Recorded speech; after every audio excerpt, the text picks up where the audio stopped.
Assalamu alaikum wa rahmatullahi wa barakatuh, chers frères en islam, bienvenue dans cette nouvelle vidéo, Abu Hadia de Muslim Sexothérapie. Alhamdulillah, par la grâce d'Allah, je suis retourné de mon voyage de la Umrah et j'invoque sincèrement Allah subhanahu wa ta'ala pour qu'il vous y invite, vous et votre famille, à accomplir la Umrah et à visiter également la mosquée de notre prophète Muhammad sallallahu alayhi wa sallam.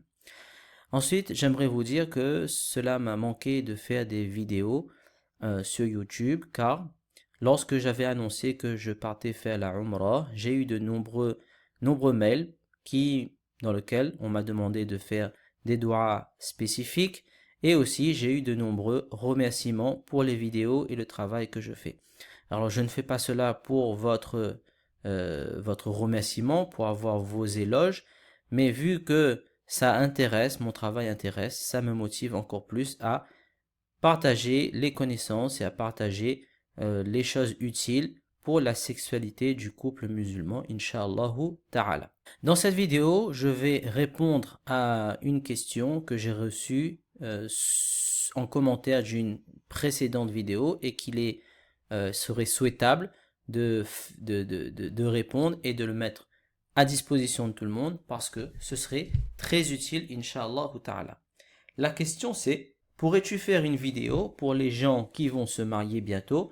Comment s'y prendre? Quelle mentalité faut avoir? Et la peur de ce souci avant de se marier. Est-ce qu'on peut savoir si on est éjaculateur précoce avant même de se marier? Donc, Inch'Allah, dans cette vidéo, je vais essayer de répondre à quelques questions, à ces questions-là, et donner quelques conseils au niveau sexuel pour bien débuter votre vie conjugale au niveau de la sexualité. Donc c'est parti. D'abord, je vais rappeler quelque chose d'important, c'est que en tant qu'être humain, nous avons des pulsions, des envies et des désirs. Parce que nous ne sommes pas des anges, nous sommes des êtres humains et c'est tout à fait normal d'avoir des pulsions, des envies, des désirs. Sauf que l'expression de ces envies, de ces désirs, de ces pulsions, surtout en matière sexuelle, plus particulièrement en matière sexuelle, se fait que dans le cadre du mariage. C'est-à-dire le cadre légal, légiféré pour pouvoir se satisfaire de ces pulsions, de ces envies, de ces désirs, c'est le mariage. Ça veut dire quoi?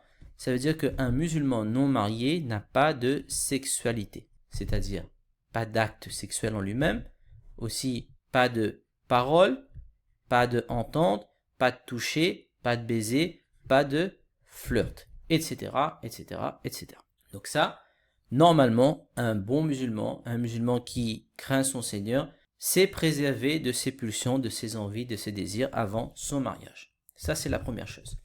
Maintenant, quand le musulman décide de se marier, d'accord, donc on prend le cas d'un musulman qui n'a pas été marié avant, ni une musulmane qui n'a pas été mariée, donc ils sont jeunes, ils sont en âge de se marier, ils veulent se marier, eh bien, l'homme et la femme vont faire ce qu'on appelle une muqabala, une rencontre, d'accord, sous la supervision des tuteurs, des familles, donc on fait une muqabala, une rencontre, 15 minutes, 20 minutes, 30 minutes, où l'homme et la femme vont discuter, vont échanger leurs idées, vont apprendre à découvrir quelques traits de caractère de l'un et de l'autre, surtout pouvoir se regarder, s'observer. À ce moment-là, c'est halal de regarder bien le visage, etc., pour voir est-ce que les traits physiques plaisent ou pas.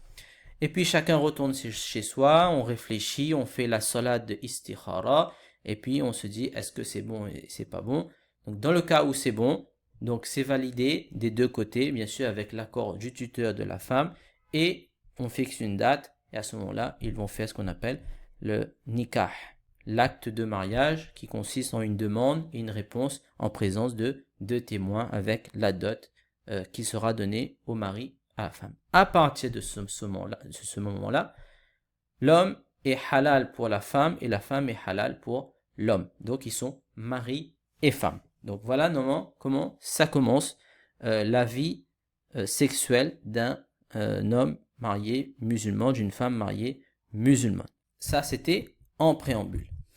Maintenant, imaginez justement qu'on a cet homme et cette femme qui se sont mariés et qui vont se retrouver la première fois lors de la nuit de noces. Donc la première fois, ils se retrouvent en intimité tout seuls. Ça peut être chez l'homme, ça peut être chez quelqu'un, c'est-à-dire quelqu'un a prêté un appartement, par exemple, ça peut être à l'hôtel. Donc là, l'homme, depuis longtemps, il attend avec impatience cette nuit parce qu'il se dit que c'est la première fois qu'il va avoir son rapport sexuel et il a attendu depuis très longtemps, surtout que il est tenté dans la vie de tous les jours avec tout ce qu'on a comme image, comme femme dévêtue dans la rue, il se protège tant bien que mal, et maintenant que c'est halal, il veut passer à l'acte et c'est tout à fait normal. Donc ici, la première chose à retenir, c'est que il serait très difficile d'avoir un premier rapport la première nuit de noces. Pourquoi? Parce que lorsque l'homme, lui, il est plutôt sur la rationalité, c'est-à-dire il suffit qu'il voit une femme avec ses atouts féminins, il commence à être excité, il a une érection, il est prêt à avoir un rapport sexuel. Pour la femme, c'est différent. Elle a besoin d'être dans les émotions et dans les sentiments. C'est-à-dire, il faut qu'elle connaisse mieux la personne, elle ait un début de sentiment, elle a un début de lâcher prise, elle se laisse aller littéralement dans les bras de la personne pour pouvoir avoir un rapport. Et vous serez d'accord avec moi, si c'est une jeune femme qui n'a jamais été mariée et que la seule chose qu'elle connaît de son mari, c'était les 15 à 20 minutes de muqabala, ben il est très difficile qu'elle se laisse aller un premier rapport le soir de la première noce. Donc il ne faut pas que vous soyez déçus ce premier soir-là. Alors je ne dis pas que c'est impossible, ça peut arriver, mais la grande majorité des cas, c'est que le premier soir, si c'est passé comme ça, si vous ne connaissez pas avant, le premier soir, il est très difficile d'avoir un premier rapport. D'ailleurs, je vous raconte mon histoire à moi. Mon épouse, je ne la connaissais pas, elle ne me connaissait pas. On a fait une muqabala, on a fait un nikah et je n'ai pas eu de nuit de première noce dans la foulée vu que je suis parti dans ma dernière année d'études islamiques. Donc j'avais juste de la communication par WhatsApp et par téléphone pendant 8 mois, 9 mois. Et quand je suis retourné 9 mois, 10 mois après, c'est là qu'on a commencé notre vie commune.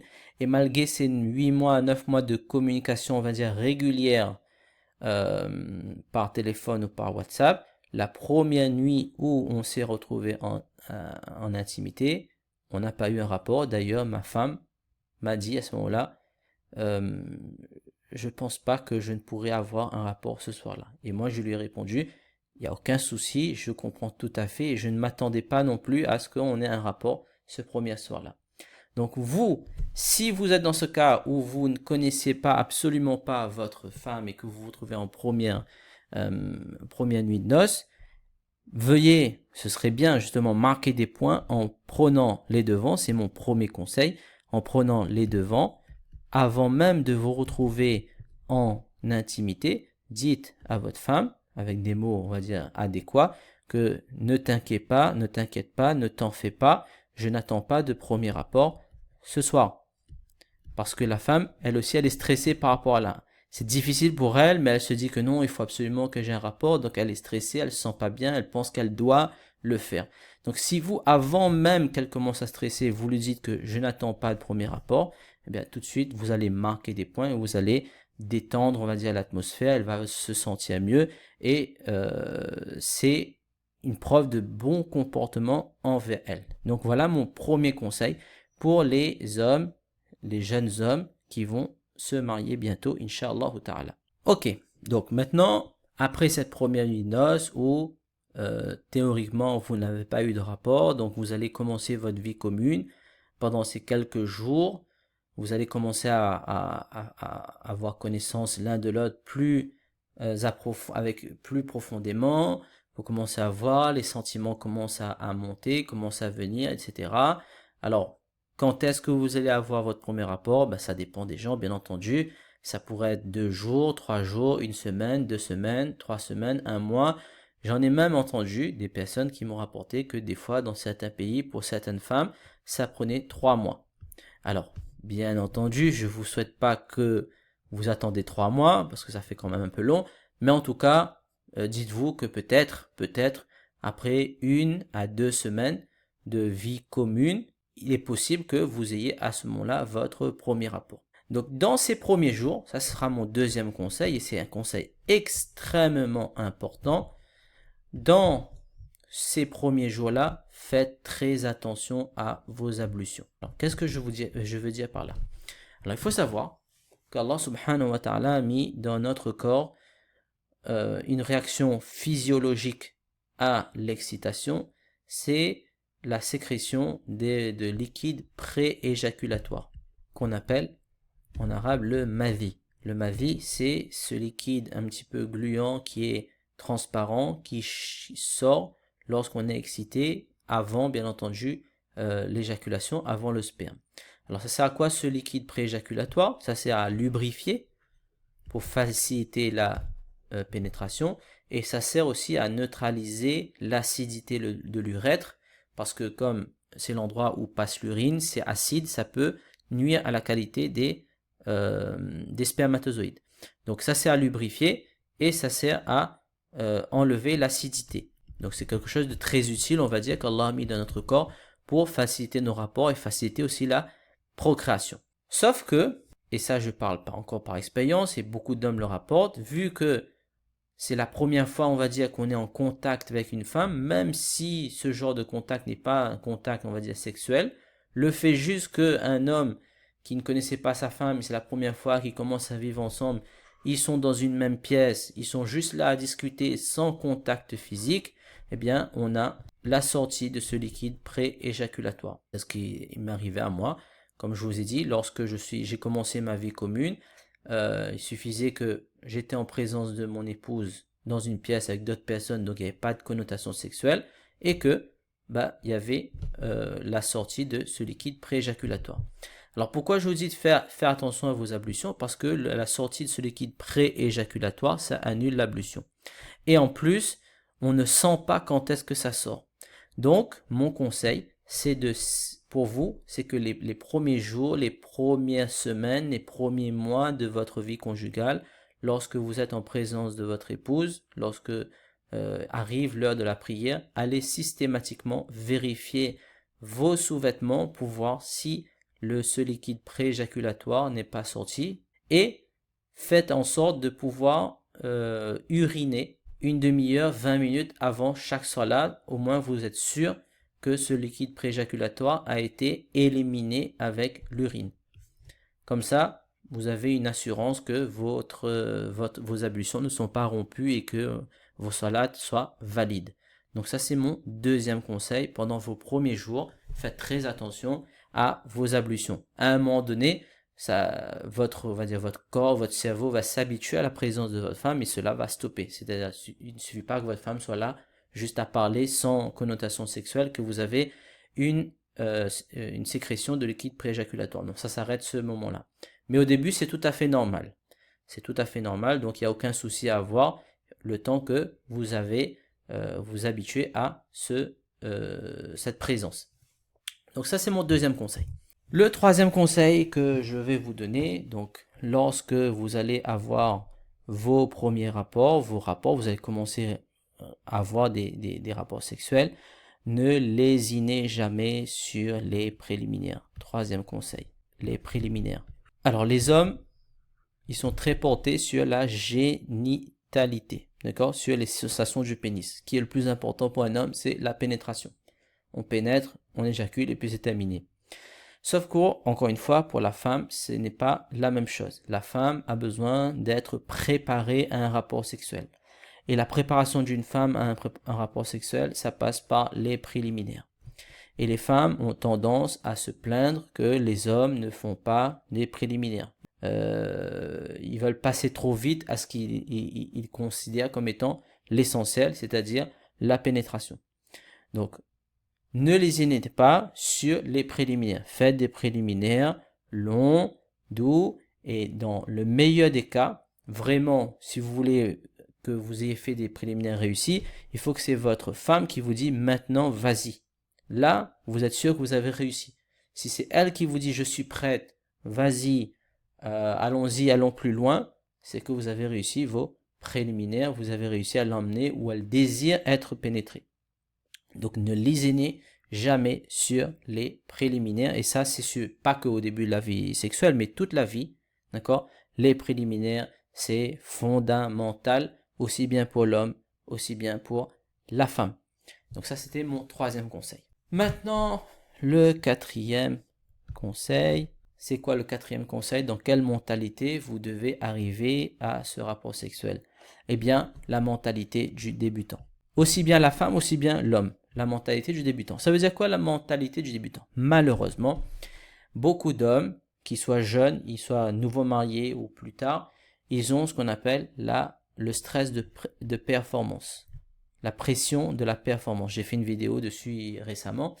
Donc le stress de performance, c'est-à-dire ils se disent qu'il faut absolument que je sois performant. Alors tout ça c'est influencé par la pornographie, influencé par les films, les séries, par l'inconscient, on va dire, social, que l'homme doit être un homme. Pour être un homme, ça doit être un homme qui performe au lit. Donc, débutants ou même les non-débutants, ils vont arriver dans le rapport sexuel avec ce stress de performance. Et j'ai déjà fait une vidéo dessus, le stress de performance, eh bien, ça réduit vos performances, ça sabote votre rapport sexuel. Comment? Je vais vous expliquer que le stress va activer le système nerveux sympathique, et lorsque le système nerveux sympathique est activé, eh bien, on a érection qui va flancher et on a l'éjaculation précoce qui arrive. Donc vous mettez le stress, non, il faut que, comment je vais faire, il faut que, ça c'est quelque chose qui arrive, il faut que mon érection soit bon, et vous êtes stressé par rapport à ça, et lorsqu'il faut arriver au rapport sexuel, vous n'avez pas d'érection. Donc mettez-vous dans la peau d'un débutant, c'est-à-dire que je n'y connais rien, ma femme aussi n'y connaît rien, donc on est là pour apprendre nous deux ensemble, on est là pour nous découvrir, on est là pour faire des erreurs et puis se relever.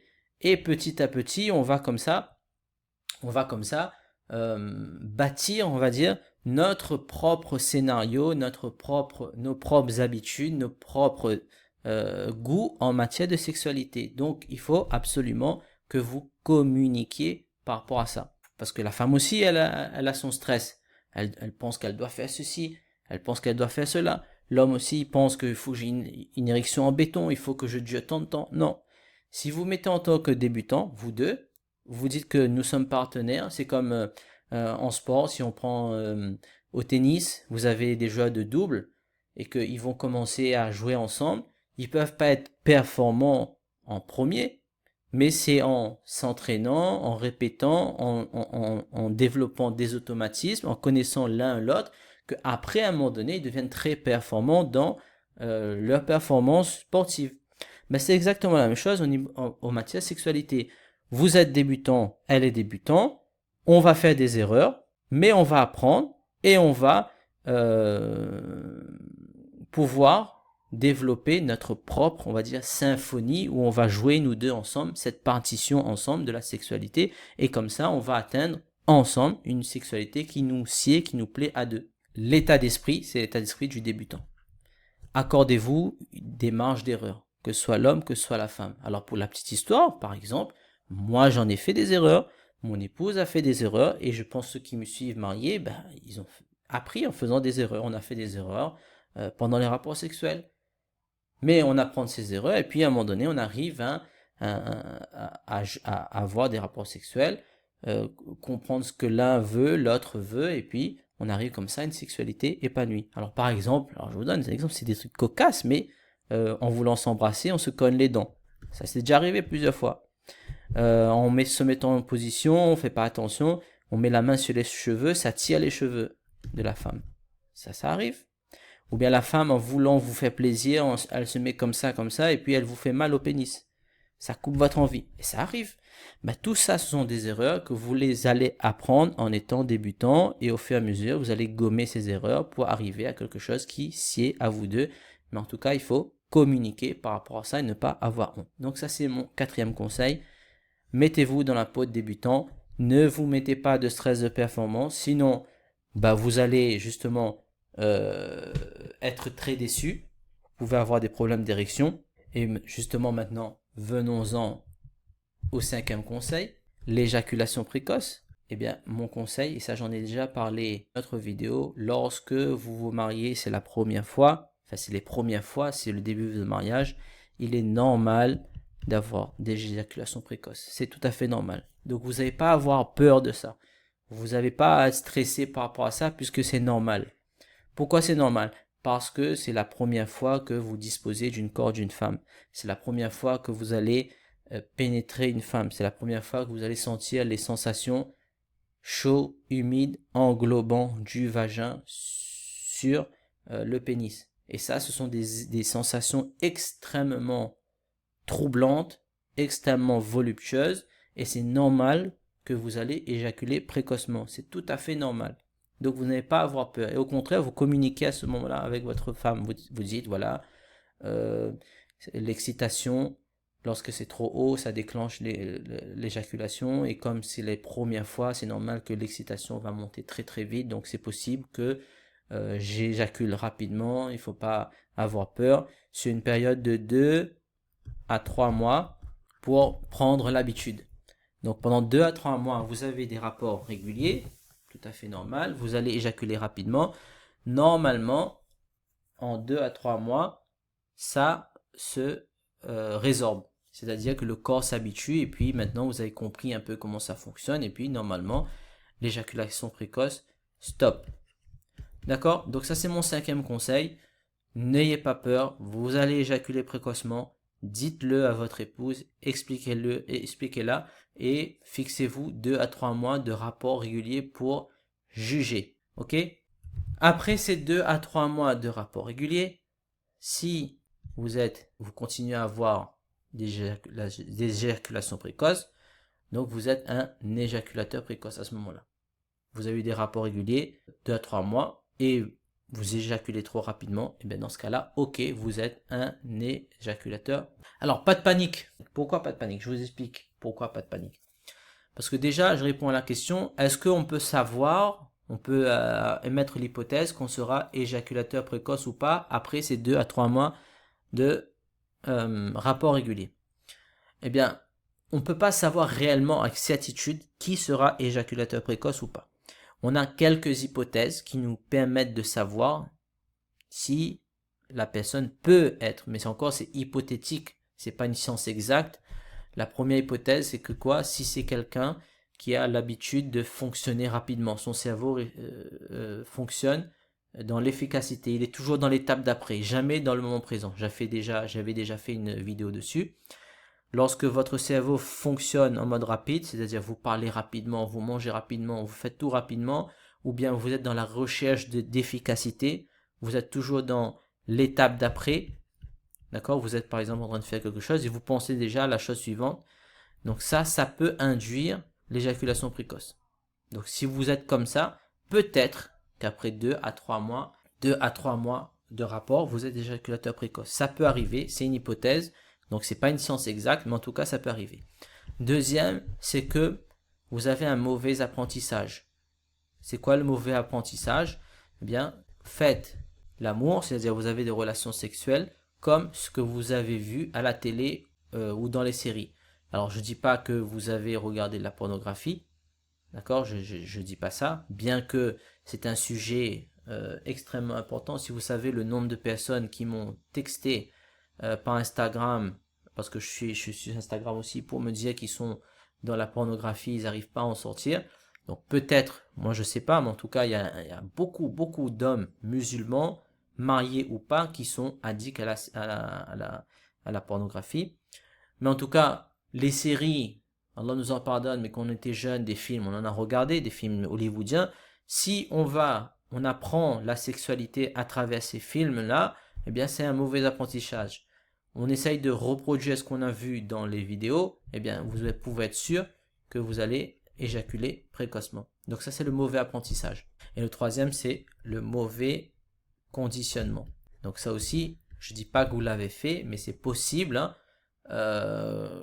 que si vous avez fait de la masturbation quand vous étiez jeune, masturbation qui est haram, qui est interdite, mais vous l'avez faite dans des conditions stressantes, rapides, juste pour vous soulager ou juste quand vous avez eu 5 minutes, vos parents n'étaient pas là, en répétant ce schéma, répétant ce schéma, eh bien ça conditionne le corps à réagir rapidement.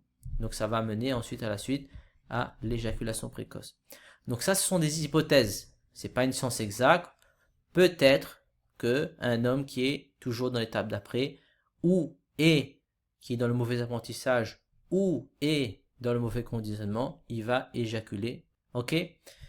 Donc maintenant la question centrale, oui, mais si après 2 à 3 mois je suis éjaculateur précoce, qu'est-ce que je dois faire? Eh bien, pas de panique, il y a beaucoup de solutions qui existent et c'est tout ce que j'ai donné sur cette chaîne. Vous avez vous essayez d'enchaîner 2 rapports. Ça, c'est un truc qui est gratuit, plus facile parce que vous êtes jeune et que vous pouvez avoir une érection juste après. On essaye ça.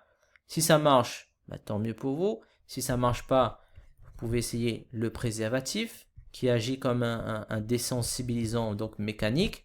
Si ça marche pas, vous avez le préservatif avec retardateur. Si ça marche pas, vous avez le spray, on appelle le Fortassin. Si ça marche pas, vous avez le médicament, on appelle le Privilégi, ou bien un autre antidépresseur, mais ça il faut voir avec le médecin. Et si ça marche pas, et ça c'est la meilleure solution, encore une fois, c'est d'apprendre à avoir des relations sexuelles comme... Alors pourquoi les autres hommes? Parce que je vous ai déjà dit, 30% des hommes sont touchés par l'éjaculation précoce. Oui, mais il y a 70% qui ne sont pas touchés. Donc, la façon de s'en sortir, c'est d'aller voir comment ces 70%, eux, ils font. Donc, la question, c'est comment les 70%, comment ils ont leur rapport sexuel. Eh bien, la réponse est